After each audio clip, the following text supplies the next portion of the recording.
hello, Mary Lou. Goodbye, heart, sweet Mary Lou, I'm so in love with you.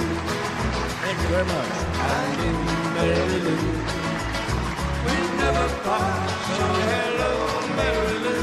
Goodbye, heart.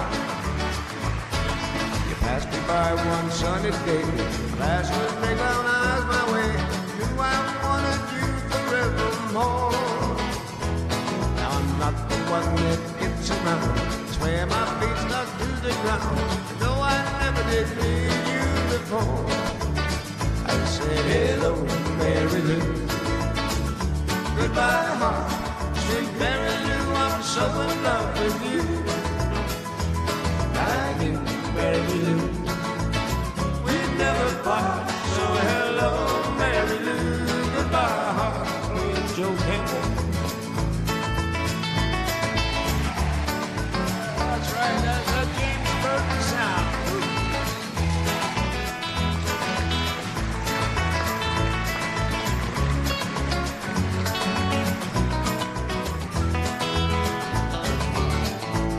I saw your lips, I heard your voice. Believe me, I just had no choice. Wild horses couldn't make me stay away.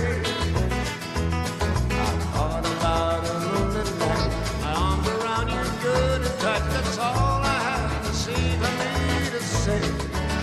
I said, hello, Mary Lou. Goodbye, heart, sweet Mary Lou, I'm so in love with you. Sing it with me, sing it with me. I knew Mary Lou. We never part, so hello, Mary Lou. Goodbye, heart. So hello, Mary Lou. Goodbye, heart. Thank you. So hello, Mary Lou. Goodbye, heart. Oh my God, look who's here. This is a great song. Mark Harmon, NCIS. Oh, give him a hand. #1 show. I've had a damn lots in here. Just got them all. Thank you for coming. Give him a hand. Wow. I used to watch him play football for UCLA. My God. Mr. Harmon, have you got a part for a washed-up old singer on your show? What'd he say? What'd he say? What? I have to join the Actors Guild. Hi, I'm Bruce Buck with My Life Indiana. This is Mike Kelly, this is CR, and this is the gentleman we're going to be talking about, Paul New Stewart.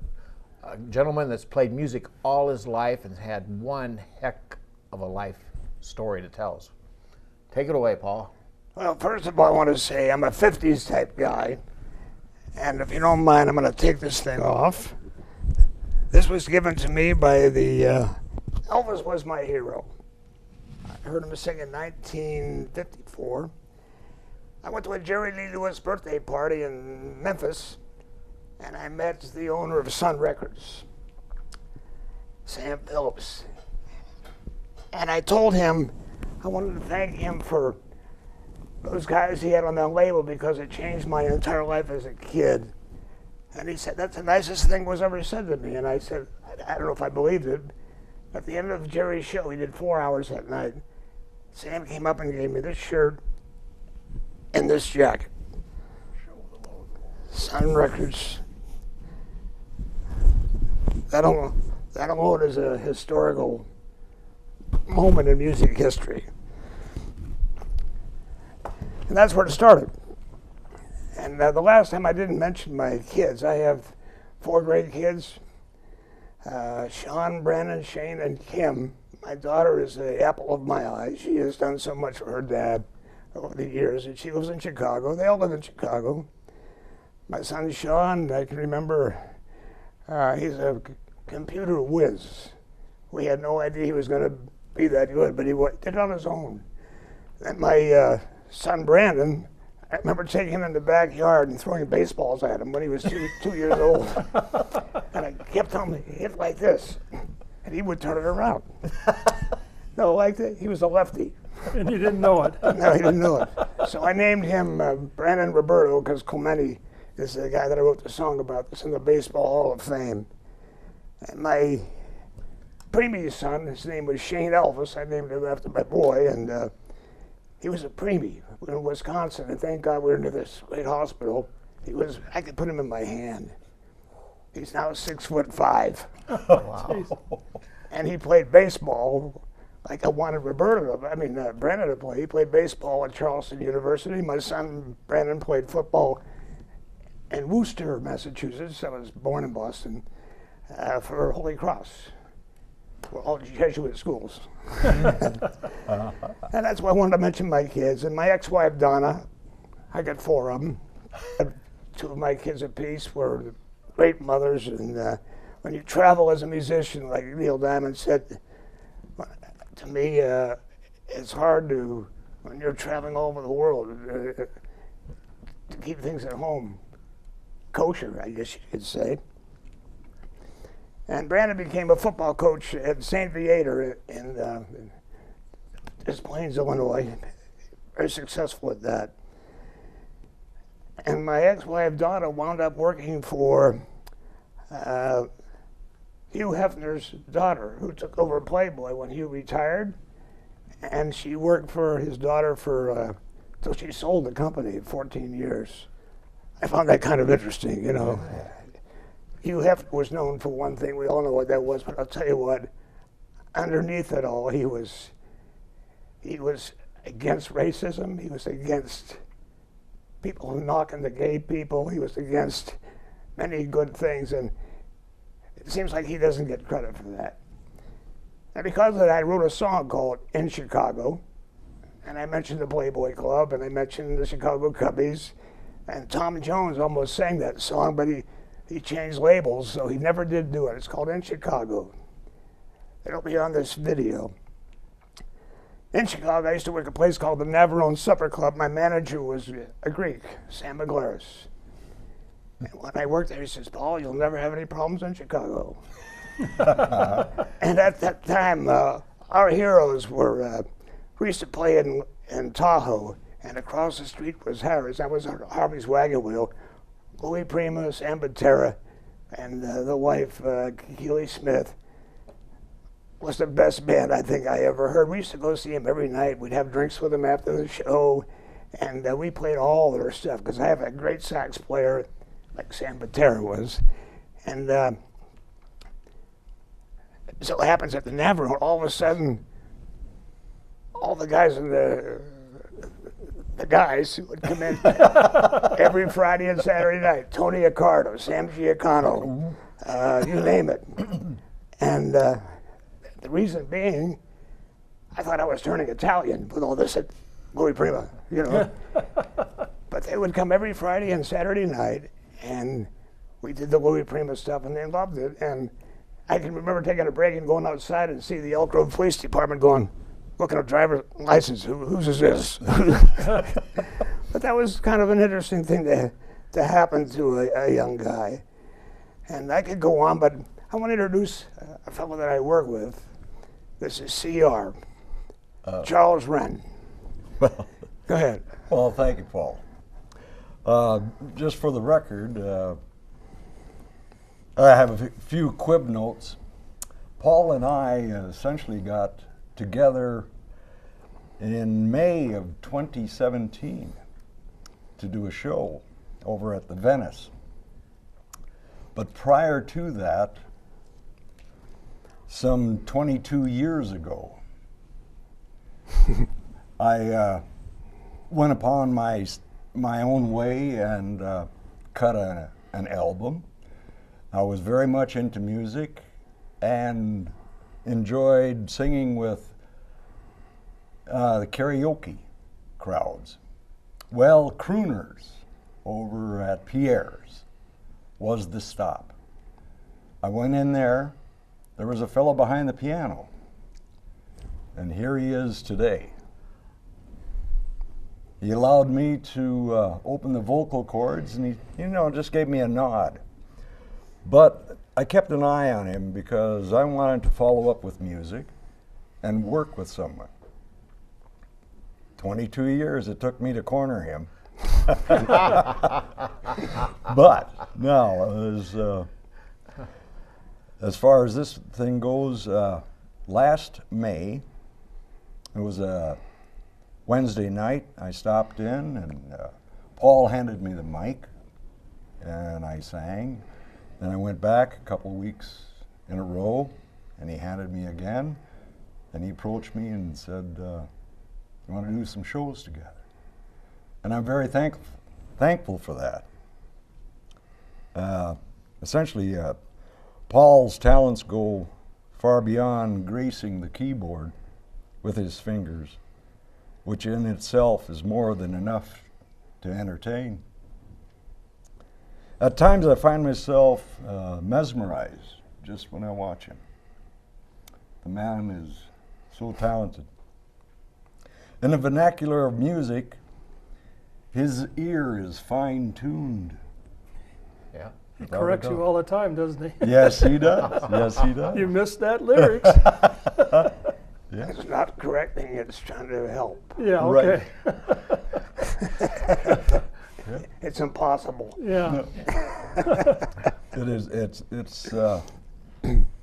as far as a musician myself, I'm going to say I'm a musician myself, but to follow or to work with someone that's this talented is beyond my wildest dreams. I thought he was good. I know he is good. He's great. That's it. How much do I owe you? Nothing. It's just a treat to work with. Watching you guys at the Venice is great too. You guys really click. CR's got a great voice. Sinatra, he nails Frank. Yeah. And I love Frank. In fact, we know all the same song. It's like, which one are you going to sing tonight? Yes. Yeah. Yes. And the funny thing is, one song that has stuck in my mind, my goal, I'm a movie lover, and I love Harry Connick Jr., and we've been trying to get on his show, but I understand he does a lot of things with people that we never hear about that have done great things, and I feel they deserve first place. Maybe we'll get around to it, but I love this work in movies. You talk about a piano player. Oh my God, this guy is incredible. As a singer, I'll give him a run for his money. But as a piano player, I'll tell you what, this guy, since he was a kid, and he got a great show, does great things for great people, but my goal, my one bucket, because I met Elvis, my one bucket list has me singing, do you know what it means to miss New Orleans with Harry Connick Jr.? That's my only bucket Ultimate list. goal, huh? Yeah, bucket. Do you know what it means? But he's a piano player, just unbelievable. And I love his movies, and I love The Dolphin Tale 1 and 2. And another goal I had was to go down there and perform for nothing and have Harry join me, and we'll do a show for that aquarium. It's a great place. I haven't been there yet, but I donate money to it, and I want to go there. Okay. And Harry, he was in a movie called P.S. I Love You. That's a song that Yes. means a lot to me. And Also me. who did that? Who did that song first? Boy. My time is your time. Valley. Rudy Valley. Rudy Valley. 1937. Wow. Rudy Valley. Yeah. As a kid, I used to hear that in Pittsburgh. I just loved the song. I hook up with him, and I used to sing it all the time. That's And- his wife's favorite song.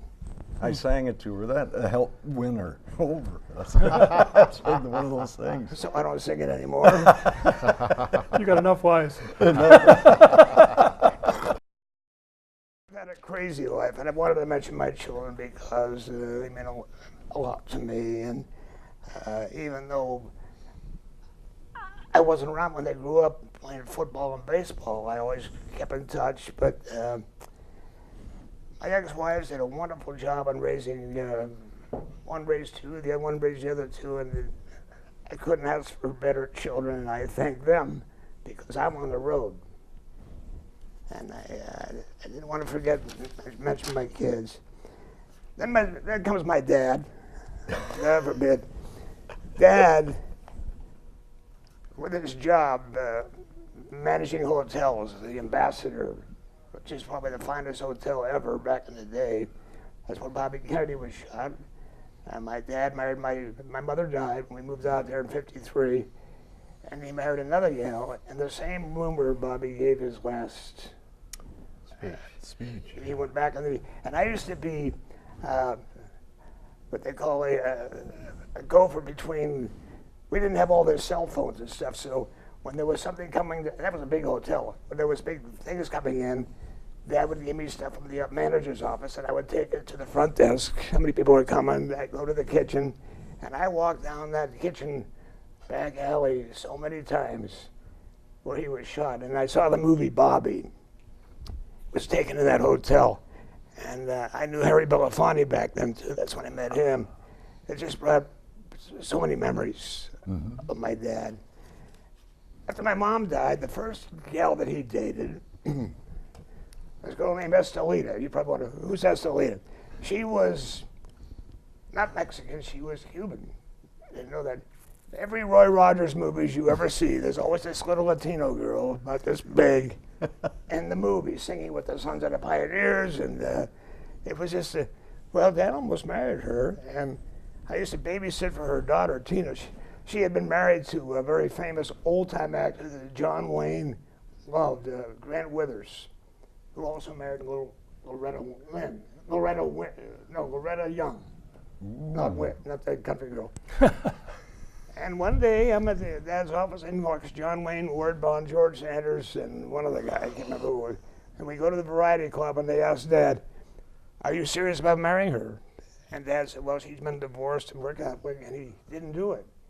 They just, because they were upset. Yeah. And also I meet James Dean. I didn't even know who he was. And after we talked, he signed a little thing that's still hanging in my thing. It says, "Good luck in your schoolwork, keep it up, James." It hangs in my place, but I didn't know who he was. This was way back. Just like you didn't know who Elvis was. Who? You mentioned a story you had to talk to your dad about who this guy Elvis is. No, I knew who he was. I didn't know his name. I went downstairs. "Dad, is an Elvis a guy's name?" He goes, "In the South." And I used to go, 1954, 55, I'd go around Miami Beach. He also ran hotels in Miami Beach. And I would ask for Elvis Presley records. They go, "Who?" "Who?" And then I met him, of course, in Vegas a number of years later. Why don't you say a few words, Mike? Well, I met Mike. He's probably one of the nicest people you would ever want to have as a friend. He would do anything for you. A very religious guy. I was going to church, but he gets me up every Sunday, 8 o'clock, to go to St. Charles. And I enjoy it. I mean, he's a very good man. He raised 3 kids on his own, and he is just a unique individual. I try to help Paul out, setting him up, tearing him down, and all the other The equipment. and the equipment. Yeah, Manager. he can still walk yet. I mean, can you imagine this gentleman is 78 years old and he's still going strong as far as his music. Right. I mean, that is his lifeblood. If he couldn't sing or play the keyboards anymore, I don't know what he would do. I really don't. But I helped him when he moved into his new apartment, and we sorted stuff out and cleaned up his place and stored stuff, and that was a chore. I had so many clothes. I'm a clothes horse. My dad always said, if you have enough clothes, you keep them clean. I had clothes that were like in perfect condition that were still 20, does. 20 years old. Still got the tags on him when he bought them and never wore them. And we gave them to charity. We gave them to St. Francis. And, Yeah. But I still am storing clothes for you. Yes, you are. Lots of them. So And you were kind of awestruck at the items that you that he picked had. up. Oh yes, right? all the pictures and signed autographs and Newspaper clippings. things. Yeah. Yes. He's got a couple scrapbooks with letters from all sorts of people that he has played for, different baseball games he sang at, and everything else. He's really done quite a bit. Right. But I'm there for him. I help him get him to his gigs and stuff like that, and we have a good time. We really do. Yes. And he brought the guitar over. I forgot about it. He Yeah. stored it in his house. Yeah. That guitar, I was having people sign their names. I got Elvis to sign it in Ames, Iowa. And I got Ricky to sign it at the Field Supper Club I went to school with Ricky, and I met him when he Ricky Nelson? He changed the venue. He changed his Ricky, band to the Stone Canyon Band. They're all the same guys who died on New Year's Eve. A plane crash. Yeah. But I spent a little bit of time with him, and because of my dad, I met so many people. And people I have to thank. You can't, in life, you can't do it on your own. You got to have good friends who care about you and know what you need to do, because sometimes we don't know what to do. And I have had a bunch of them. Bernie Ite, big heavyset guy, always picking his nose. So that's what you remember him for, right? That's what I remember. I used to go to the state fair, and my little boy would say, "Daddy, he's doing it again."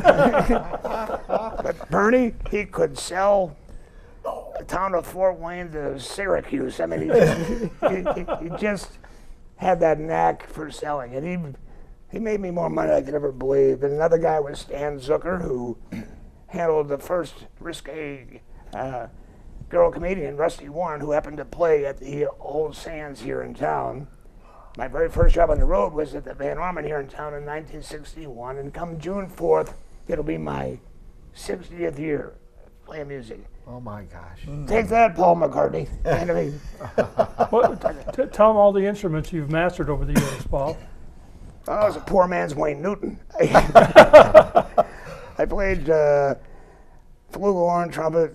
I still have a Dizzy Gillespie model. It's worth about 10 grand. You have to keep your armature up, and I haven't done that. But I played vibes. I played mandolin. I used to do mandolin, and I used to do some of the tunes by Wayne Newton that he used to do on his show. Swanee, how I love you, on the banjo, and I could move it pretty good. But when I became a duo, you can't play piano and banjo at the same time. So if I could, I would do it. And one moment in my life, I was reading a thing on Buck Owens. He was a talented man. I didn't realize that he could be a session player. He was that good. I didn't know that. Huh. Then I was reading, he played for Tommy Sands, who's a very close friend of mine. I didn't know he did that. But I did play Bakersfield one time. On the marquee, we followed Johnny Carson. And Johnny wasn't on The Tonight Show yet. About 4 months later, The Tonight Show with Johnny Carson, which reminds me of back in the day, back in the early 50s at the Ambassador Hotel. They had a beautiful pool. We all have health clubs, but back in those days, there was only one health club for the stars to go, the Ambassador Hotel Pool Health Club. And my brother used to race Esther Williams and beat her. He was a good swimmer. And once a year, Steve Allen, of the original Tonight Show, would come over and do their show from the pool. I played miniature putt-putt with Don Knotts, Gordon Louis Nye, and Steve Lawrence and Edie Gourmet before they were married. Wow. And then we went to Miami Beach at the Saxony. Steve Allen came there. Wow. I mean, it was like, I was nothing special.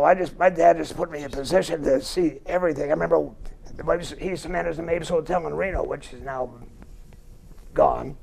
And I'm doing a show, and I look at this guy, a big, tall, black gentleman sitting in the audience, was talking to my dad, and in a ponytail. We get off, and I go up, and he says, "Would you like to meet Duke Ellington?" He said, "Keep it up, boy, keep it up." When I met Count Basie, I'm up at 4 o'clock in the morning at the in Tahoe with, we were playing there, and I'm walking down and I see this guy with a sailor hat on. It was Count Basie. Then he says, "Hey, would you like to play if you change my luck any?" I didn't change his luck any.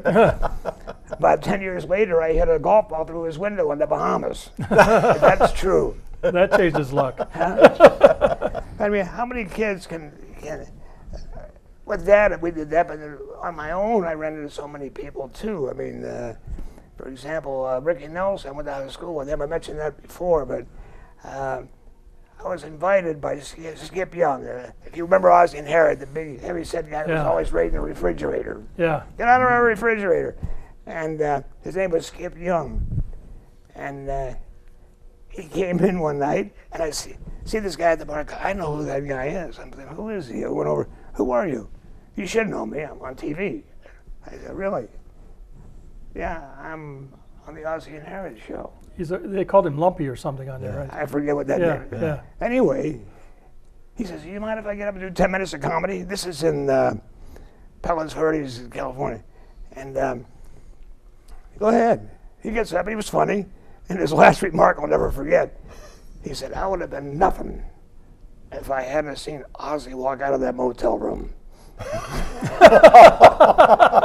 He made a movie with Elvis. Oh. Then he invited me and my wife at the time, Donna, my first wife, nice gal, to Disney Studios. And we actually had lunch with Ricky and his wife, who happened to be Tom Harmon's daughter. Right. They were from Indiana, and happens to be Mark Harmon's sister. Yeah. And that's who Ricky married, and we had lunch. Then we saw them film a part of the show, and then we rode around the studio on bikes. I felt like Elvis when he did the bike thing. Man, this is the way to live, you know. But that was my time with Ricky, and he was... Did you play football with him in high school? No. No, he didn't. I played football at another school. I went back to the Catholic school. We were waiting for one to open.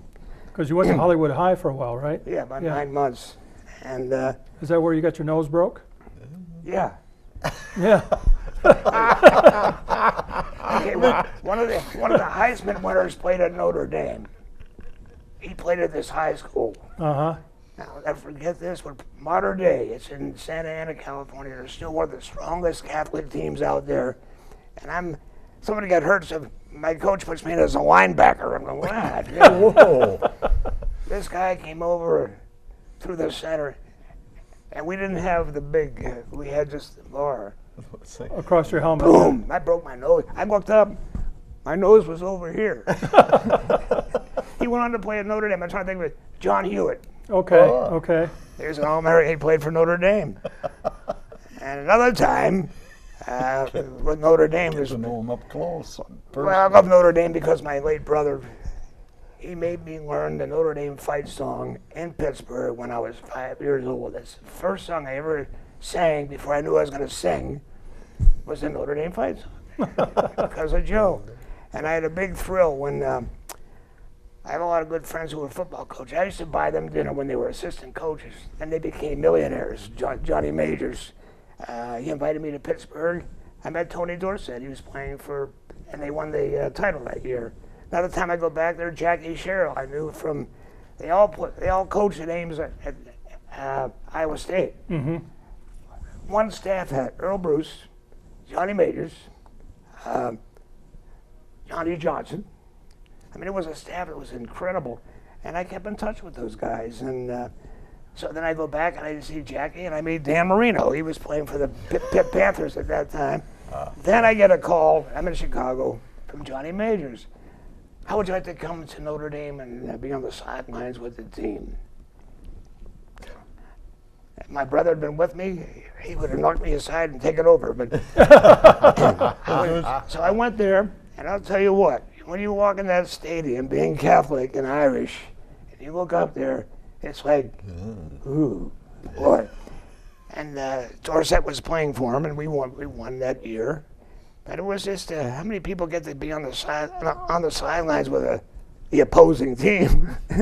And it was just, my life has been like that. You know, I just, you meet one person, then you meet another person.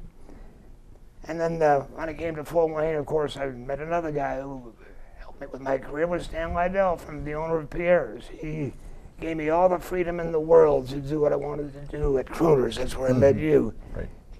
It was a fun bar, packed all the time. Great, all the best singers in town. And I'm the idiot that brought karaoke to Fort Wayne in 1989. I went to Hawaii to visit my brother Jeff, who lived there. Called Stan. By the time I got back to Fort Wayne, the sports bar was called Crooners.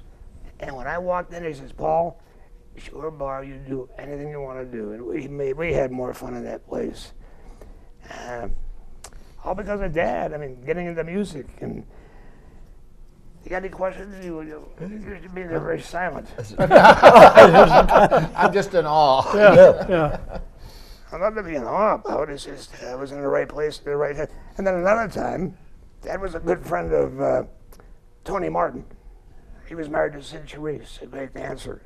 They were good buddies, and Tony came to Houston. Dad was managing the Sheridan Lincoln. Dad used to go on overnight, Dad was a horseback rider. He used to go overnight rides with Governor Connolly and George Bush. Oh, wow. They do these overnight things. Yeah. And then when all that happened, but later in life, it was like, my God. So I play Houston, Texas, and I'm playing the Tidelands, which we followed the Smothers Brothers. Whoa. They were at the top of their game. And I'm working with a comedian named Jackie Vernon. He was very dry. I mean, the Texans went over their heads a little bit. Yeah. I used to scotch tape peanuts to the windows and watch the pigeons go neurotic trying to pick them off. I needed a pet, so I bought a pet watermelon. I didn't get hit by a car and lost all his seeds. That's the way it was a step. And we also did a bit that we wrote together, but he kept calling me, this was Christmas season, he kept calling me Merry Christmas and his orchestra. And after a while, I'm getting a little irritated. It's Paul New and a Steel City Band. Finally, the last day we're there, we're breaking down. I'm up on the dance floor, and I look back, there's this big sign, Merry Christmas. Merry Christmas and his orchestra. We wrote a poem together that's, I won't say what it is, but it's a cute poem that we wrote together one night, having drinks in the and the place we worked, the Tidelands, was run by a guy named Dick Magel. You may be too young to remember this, but years ago when Rice was in a bowl game, Dick Magel was a halfback. He's running for a touchdown, and somebody from the sidelines ran out and tackled him. Oh my gosh. They gave Rice the touchdown, and they won 7-0. Oh my But that's the gosh. guy we worked for, Dick Magel. Then when I was in Houston again, Dad brings in Tony Martin. We go to see Tony Martin, and he had that first song that Elvis did. It's now or never. His was called "There's No Tomorrow When Love Is New." Same song. So we go out there, and Dad's sitting next to me, and Tony gets up early, opens up with these songs, and he goes, "That's the way you gotta sing it. You gotta sing like that." He had that Italian voice, very good. And it's the first time I ever heard "Fly Me to the Moon," and I love that song. The original was a waltz. Waltz. And it also has a verse. Oh. Frank didn't do that. Poets often use many words to say a simple thing. It takes thought and time and rhyme to make a poem sing. With music and songs I've been playing, for you I have written a song to be sure that you know what I'm saying. I'll help you as we sing along. Fly me to the moon. You gonna do that? She's gonna show you. But that's what I remember about Tony Martin. I mean, Wow. and when I was in Pittsburgh, this is true, Liberace. This is weird. It's Pittsburgh, the William Penn it was called when Dad managed it, but it became an Omni William Penn. It's now a national landmark. There's a room there called the Terrace Room. That's where Liberace and Lawrence Welk got their start. Liberace was there with his brother George. I saw him when I was a kid. But the big candelabra was there. Yeah. And then the TV show came after that. And then Lawrence Welk was there. And they had a contest in Pittsburgh. Some little old lady, about 89 years old, wanted name the Lawrence Welk Band. Champagne Music Makers. Huh. Some little old lady from Pittsburgh. Wow. So years later, my dad dates his sister. This is when my dad, he's dating different people. And I was we went to the Valley. Liberace's first home was in the Valley. And it was a normal home, but then you go in the backyard, there's a huge pool built like a piano. That was his first home. Wow. The only reason I got in there was because of Dad's association. So years later, I'm working at Harvey's Wagon Wheel again. More things happen to me at Harvey's Wagon Wheel. I'm having breakfast at like 4 o'clock in the morning. There's nobody in there but one guy sitting at the counter. And I'm sitting there, and Liberace's playing across the street. Who comes in? I see this guy coming in with this huge red robe, pajamas, and slippers. He walked across the street, came into our place, sat down. And then he says, "Hey, what are you doing?" I said, "Eden, come up here and join me." So I go up there, and I'm thinking, I don't believe this. And then he said, "Hey, how you doing?" I'm Liberace. I said, "I know who you are." And then he says, I said, "You know what? My dad dated your sister." What? Dad used to manage the Ambassador Hotel. And he said to me, "Joe New's son?" He remembered the name. Joe New's son. Huh. We talked. He was very kind, very funny, had the big rings on, and he bought my breakfast. Wow.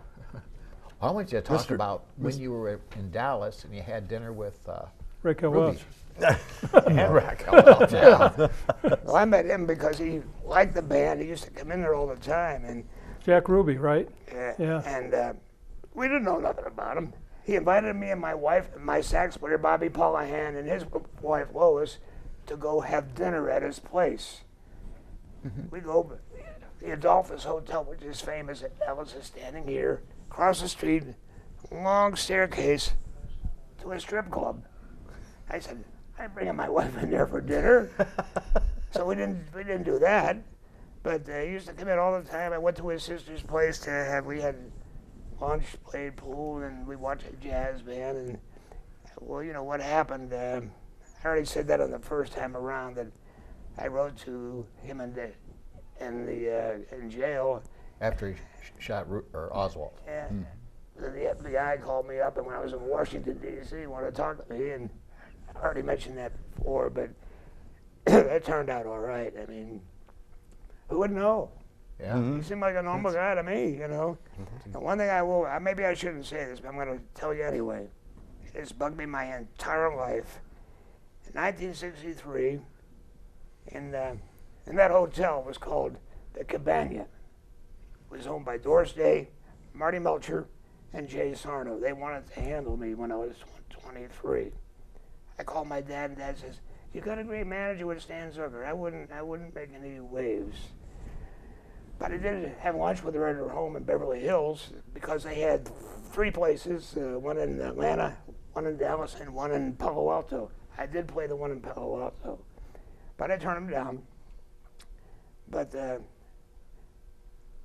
I read all those books about JFK, all those people were staying in that hotel that you read about. And I'll never forget this. God is my witness. I'm in there in the bar one night, and this military guy who was loaded with, I mean, it looked like he'd been to every war we ever had, you know. And we're talking, and I asked him, "How come Ray Charles never plays Dallas?" He said, "This is 1963. "Well, we have a little racial problem. I hate racism. It just makes me sick." But he said, "Well, because of the race problem." No problem to me, maybe you. Then he says to me, "When something happens in Dallas, you read about it in the front page." That was a month before? A month before. I don't know who he was. I wish I'd taken a picture. But that has bothered me my entire life. He just, in our time, I'm glad to be a 50s guy, because we saw the best of times. And we look back now and go, "Oh my God," but it was the best of times. I mean, it was great music. Then Motown came along, and then the Beatles came along. That was in the 50s, 60s era. Right. I mean, it changed. Elvis, Ricky, it changed the entire market. And we're lucky to have been in there. In the meantime, we've watched assassinations. I mean, John, I played at his funeral. I mentioned that in the last one. And then Bobby shot where I grew up. And then Martin Luther King. I didn't tell you this before. I worked Memphis the day he was shot. We're working a club. We went to work that night after this happened. we were staying at the Peabody Hotel, which is in all these movies. Oh, yeah. We're playing, and all of a sudden, through the front door. I mean, the lights, we turned the lights on, and that was the end of the gig. But you couldn't get out of Memphis. Wow. So that night, I went to the Peabody Hotel, and I drove down to where this happened. It was right down the street from the Peabody Hotel. I drove down. I wanted to see, this is history. This ain't right. I wanted to see. When I came back, we had a black gentleman who ran the door. He says, "Where'd you go?" And I went down. "You stay out of there. You're going to get killed. Yeah, you're right. Don't do that." I said, "Well, you know what? It ain't right. I want to be. I've seen so much of this stuff happen. For what? Why? You know, a bunch of jerks with guns, and we all lived through that. Yeah. How'd that affect you? Yeah. Yes. How'd that affect you? Well, same way. I remember when King got shot. I was watching it on the news. I was young, quite young then.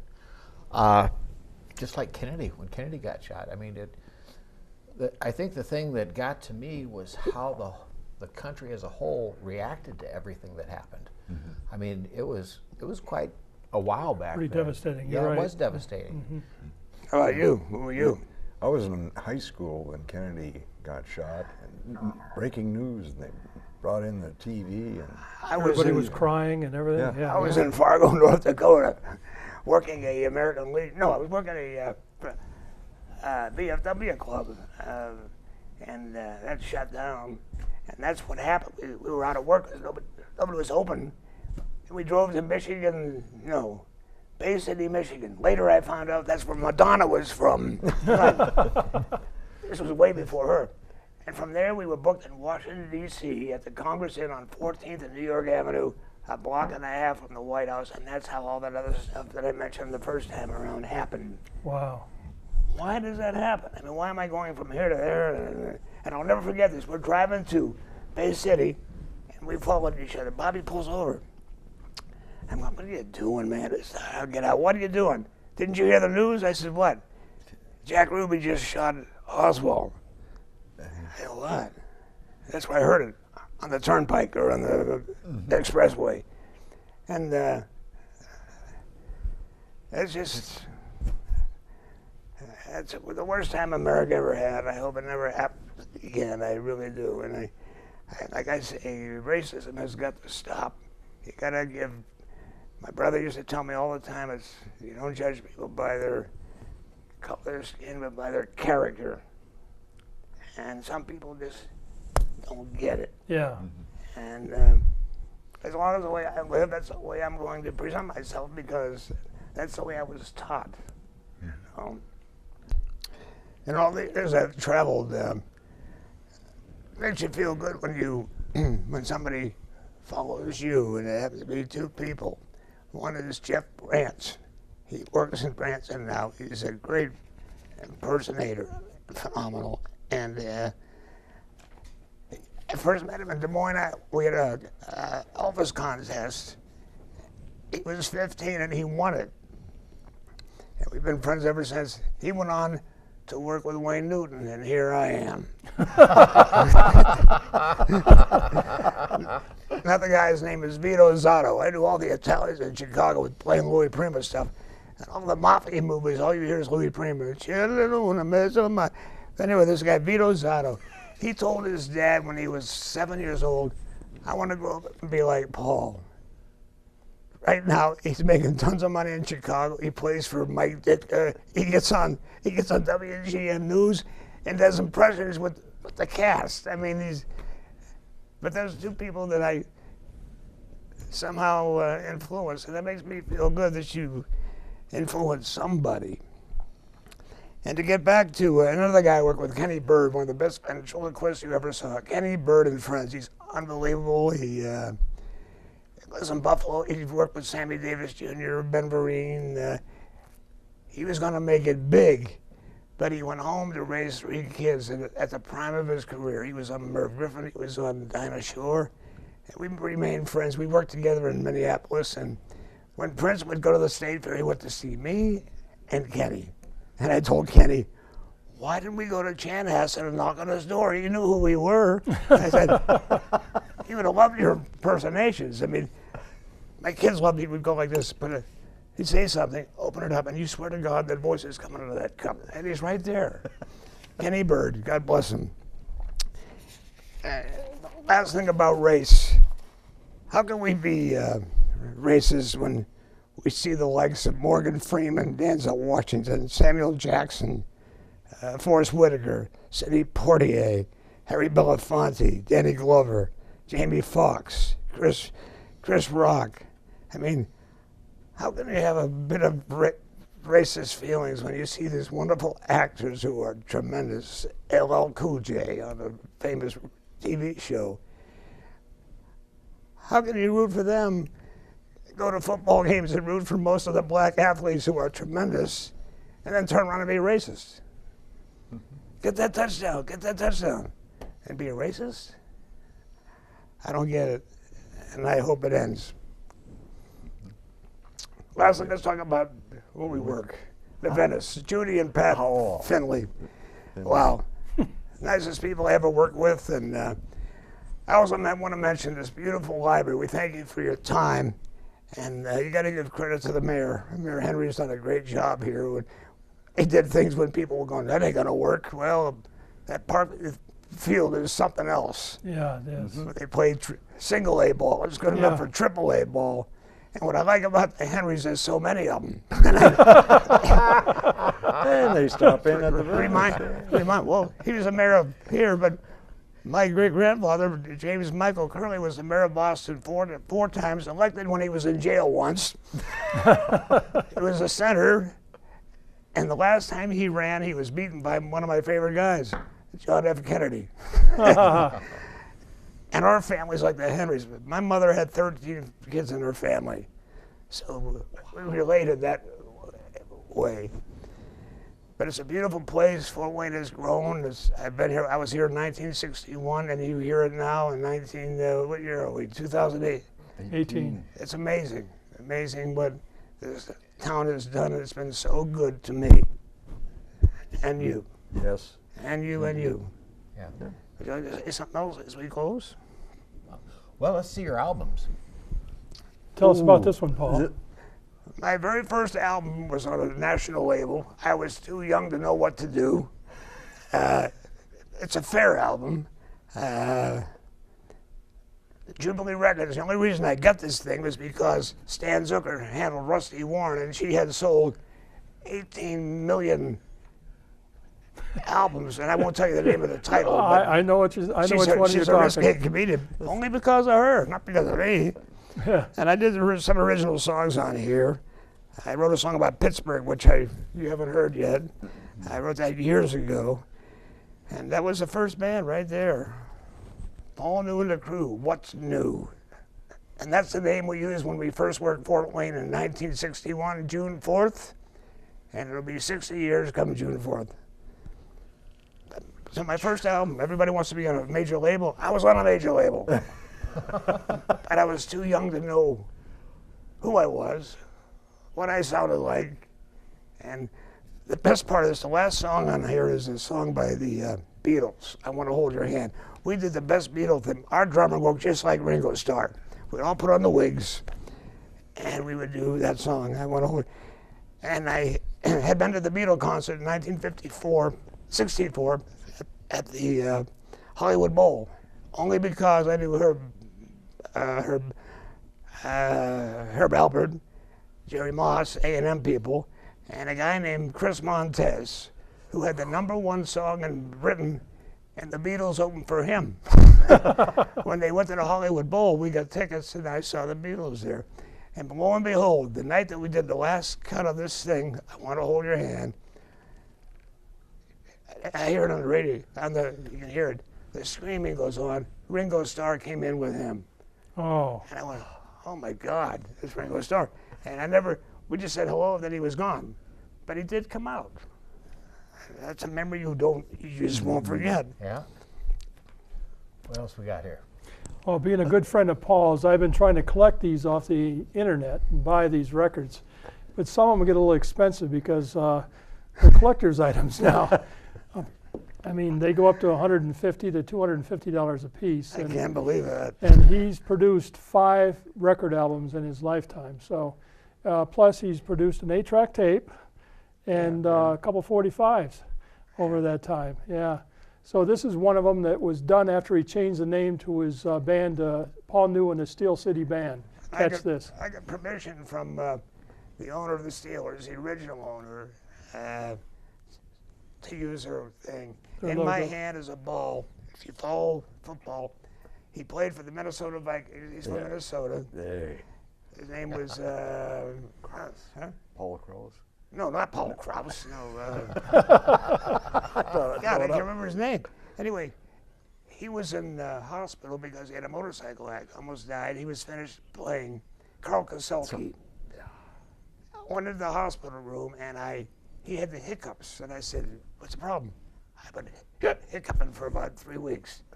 I said, "Do what my dad told me to do. Get a drink of water, put it in like this, hold it in there, take a deep breath, put your hands in your ears and swallow." He did it. Hiccups were gone. He's looking at me like I was some kind of a miracle worker. That's the ball he gave me, and that's still. So it's Minnesota, Pittsburgh. That's a true story. And God bless him, he passed away a number of years ago, but he was a strong linebacker. Yep. When I was moving Paul from one apartment to another, he says, "You want to see something, Mike?" And he opens up this guitar case. He has all these instruments that he's saved over the years. And he opened it up, and I said, "Oh my gosh, Paul, do you know how much this thing is probably worth?" He's got Elvis Presley's signature on here, Ricky Nelson. He's got Richie Valens, Dick Clark, and Willie Nelson, and there's others on here that I can't read. So over the years, he's really picked up a lot of names on his guitar when he was singing in various areas of the country. Well, So how would you wrap up your life so far? I'm still trying to get a number 1 hit that I wrote. I don't care who sings it. You can sing it. He's looking for another wife. No, I'm done with that. But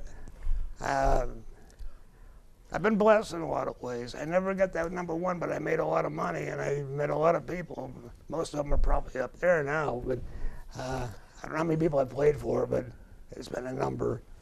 And you're still playing today. I feel blessed that my life was like it was. And I'm still young enough to maybe we'll do that. People can come see you at the Venice on Wednesdays and Saturdays at 6 o'clock. 6 to 9. 6 to 9. We're too old to play till 10. All righty. Thank you very much. It was Thank you, Paul. great. Yes. Thank you, the staff. Thank you so much. Thank you so much. What I sang was the Notre Dame fight song, thanks to my brother. Anyway, here's that song. Who's getting text messages? Great song, great song. You know it, sing us with us, sing it with us. I went to a garden party to reminisce with my old friends. A chance to share old memories, play our song again. When I got to the garden party, they all knew my name. No one recognized me. I didn't look the same, but it's all right now. I learned my lesson well. You see, you can't please everyone, so you got to please yourself. People came from miles around, everyone was there. Yoko brought her walrus, and there's magic in the air. And over in the corner, much to my surprise, Mr. Hughes hid in Dylan's shoes, wearing his disguise. But it's all right now. I learned my lesson well. You see, you can't please everyone, so you got to please yourself. La da da da da da, la da da da.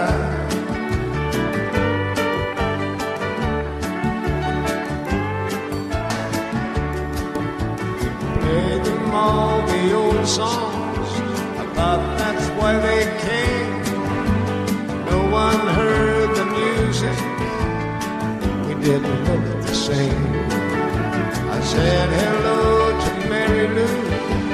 She belongs to me.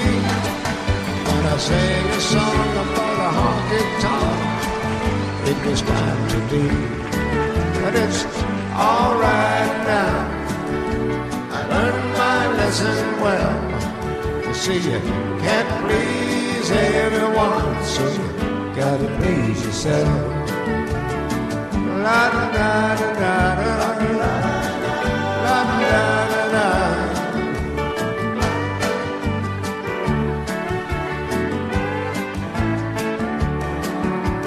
Someone opened up a closet door, and out stepped Johnny B. Good, playing guitar like a ring in a bell, looking like you should. You gotta play at garden parties. I wish you a lot of luck, but if memories were all I send, I'd rather drive a truck. But it's all right now. I learned my lesson well. You see, you can't please everyone, so you gotta please yourself.